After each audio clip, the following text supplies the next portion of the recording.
महाराष्ट्र के मुख्यमंत्री पद से उद्धव ठाकरे की विदाई हो चुकी है। सत्ता की कमान एकनाथ शिंदे के हाथ में चली गई है और उप मुख्यमंत्री पद की कमान देवेंद्र फडणवीस के पास आ गई है।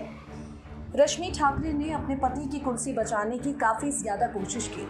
आप सब जानते हैं किस तरह से रश्मि ठाकरे बागी एकनाथ शिंदे की पत्नी लता शिंदे को लगातार फ़ोन करके उनसे घर वापसी पर बातचीत कर रही थी, लेकिन रश्मि ठाकरे की कोशिशें भी उद्धव ठाकरे की कुर्सी को नहीं बचा पाई। आपको बता दें, ये पहली बार नहीं है जब रश्मि ठाकरे ने अपने पति की कुर्सी बचाने को लेकर इतना संघर्ष किया हो।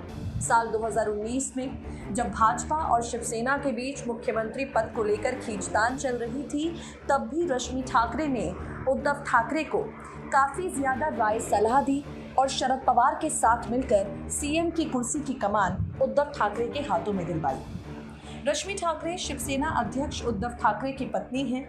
वो शिवसेना के मुखपत्र सामना और साप्ताहिक कार्टून पत्रिका मार्मिक की संपादक हैं। रश्मि का जन्म एक मिडिल क्लास फैमिली में हुआ। उनके पिता डोंबिवली में रासायनिक उत्पादन का एक छोटा सा व्यवसाय चलाते थे। स्नातक की पढ़ाई पूरी करने के बाद रश्मि ने 1987 में 180 दिन की अनुबंध योजना के तहत LIC में प्रवेश लिया। वहां काम करने के दौरान राज ठाकरे की बहन से उनकी दोस्ती हुई। राज ठाकरे की बहन जय जयवंती ने उद्धव और रश्मि की मुलाकात करवाई और यहाँ से उद्धव ठाकरे और रश्मि ठाकरे का प्यार बढ़ता गया। 1989 में अपनी शादी के बाद रश्मि और उद्धव ने ठाकरे निवास मातोश्री छोड़ दिया और 2 साल तक अपने घर में रहे।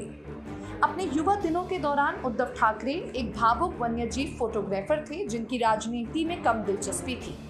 बताया जाता है कि रश्मि ठाकरे ही थी जिन्होंने आदित्य ठाकरे को रश्मि ठाकरे ही थी जिन्होंने उद्धव ठाकरे को राजनीति में आने के लिए प्रोत्साहित किया। रश्मि अपने बेटे और अपने पति इन दोनों के साथ राजनीतिक लड़ाई में हमेशा खड़ी रही हैं। रश्मि की भूमिका बाल ठाकरे को उद्धव को अपने भतीजे राज ठाकरे के उत्तराधिकारी के रूप में चुनने के लिए राजी करने में काफ़ी ज़्यादा थी।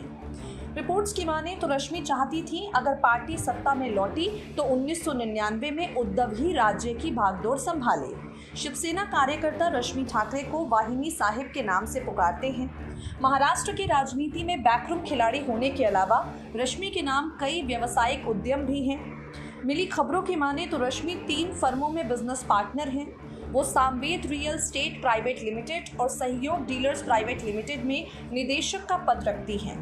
मार्च 2020 में रश्मि ने शिवसेना के मुखपत्र सामना और साप्ताहिक पत्रिका मार्मिक के संपादक के रूप में कार्यभार संभाला। महाराष्ट्र के सीएम का पद संभालने से पहले उद्धव को सामना के संपादक के रूप में पद छोड़ना था, जिसे उनकी पत्नी रश्मि ने संभाला। नेक्स्ट 9 न्यूज़ रूम की रिपोर्ट।